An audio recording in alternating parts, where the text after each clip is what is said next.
திட்டுவேன்னு சொல்லிட்டு நான் வரும்போது சொல்லிட்டேன் ரமேஷ் இருக்கு நான் குடிக்க மாட்டேன். ஏன்னா அவர் எனக்கு மரியாதை கொடுத்துக்கிறாரு. ஆமாம் அந்த மரியாதை நான் காப்பாற்றேன். நாங்கள் வந்து இது பூரா வாயே திறக்கலையே எப்படா குச்சியும் போட்டோம்.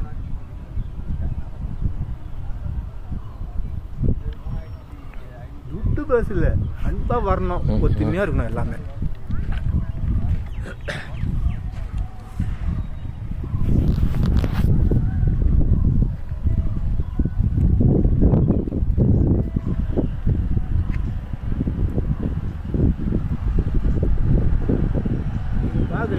நான் குட்டிக்கலாம், நான் இறங்கி போகிறேன் என்ன விட்டுரு அப்படின்னு சொன்னானே.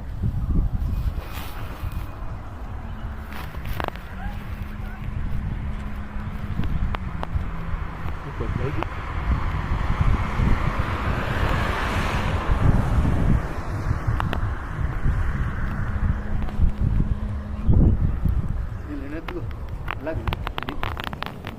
வண்டி 450 450